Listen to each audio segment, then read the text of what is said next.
en donde se hacía muchísimo cine, donde se veía mucho cine, donde se exportaba mucho cine.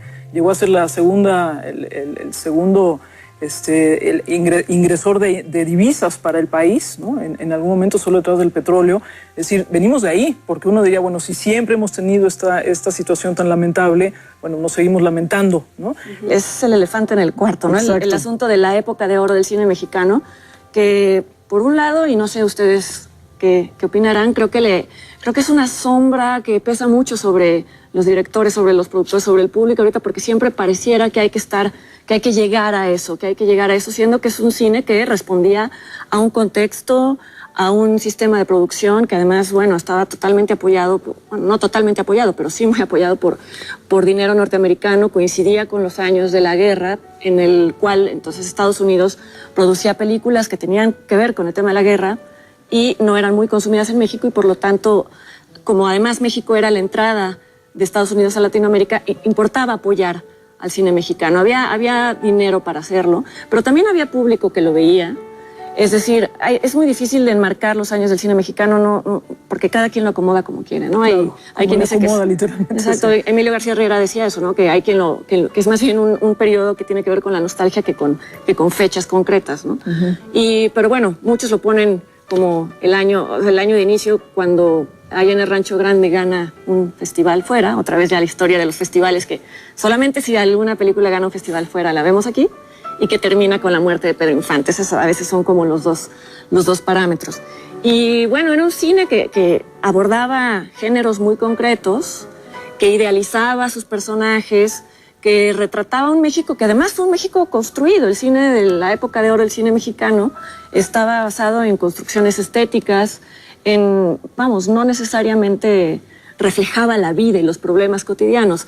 Era un cine que además era de exportación, pero había una gran confianza del público hacia él. Cuando se termina el dinero, cuando se terminan los apoyos, cuando se empiezan a hacer los famosos churros por querer mantener un nivel de producción, entonces baja la calidad, y yo creo que ahí empieza el primer divorcio, la primera fractura entre la industria y su cine, ¿no? Claro. Ahí de los años 50 y 60, que bueno, además es cuando la Secretaría de Gobernación se hace cargo del cine, empiezan también muchos problemas que ahorita venimos. Pero entonces, bueno, la idea de la época de oro del cine mexicano sigue pesando muchísimo. Incluso cuando hace algunos años renació, se hablaba de que era la segunda época de oro del cine mexicano, siendo que no tenía en absoluto ningún paralelo. Yo creo que tenemos que lidiar con los problemas del momento, con el contexto, y dejar eso como un momento de la historia, ¿no? No tenemos nada que ver con ese cine ni con ese momento del país, ¿no? Ahora es importante señalar que el público mexicano es público.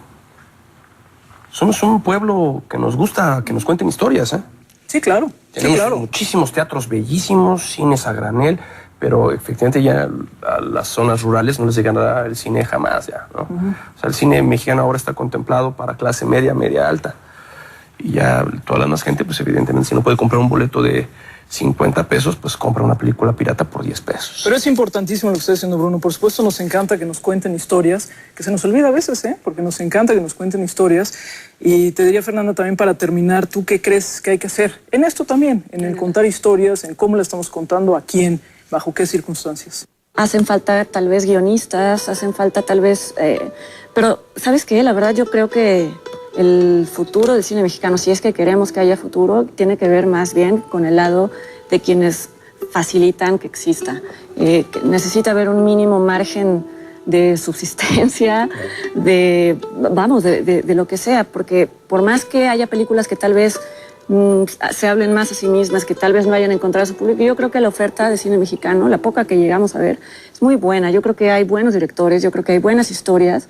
Lo malo es que no se pueden ver, ¿no? Yo sí creo que tiene que ver más con el lado de que no nos dejan verlas. Yo creo que, además, el público mexicano sí sabría reconocerlas. Tampoco hay que ser condescendientes. No, claro que no. Yo creo que esa es una parte muy importante. Tenemos un público, además, que es bastante más inteligente de lo que a veces le reconocemos. De lo que creen los exhibidores. Entre muchas otras cosas, porque están expuestos a muchísimos materiales todo el tiempo. Porque no es cierto que no vean. Claro que ven. Lo que pasa es que lo ven por los canales informales u otro tipo de productos. Pero yo les pregunto, ¿sí se divierten haciendo lo que hacen, verdad?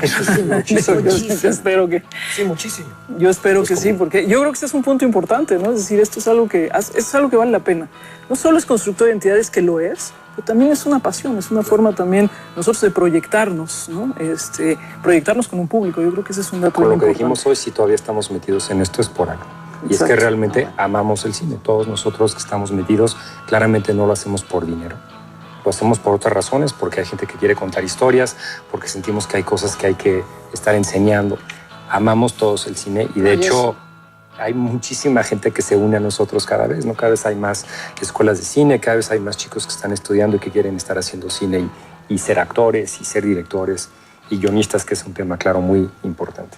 Entonces, hay mucho, mucho amor por el cine en México. Pues muchísimas gracias, Bruno, por haber estado con nosotros. Al contrario, sí nos divertimos mucho, ¿eh? Sí, no, yo sé que sí. Yo sé que sí. Muchas gracias, Fernando, también. Muy tintanesco. Gracias, Fernando, también. Muchísimas gracias. Gracias a todos. Gracias a los 5 que me acompañaron hoy en este programa de Discutamos México, donde hablamos de cine y donde, sin duda, como televidentes, dado que esto se pasa por televisión o también en la radio donde lo están escuchando, pues también hagamos propia esta preocupación, ¿no? El cine, a final de cuentas, sí es de todos nosotros. Yo soy Gabriela Barkentin, muchísimas gracias y hasta luego.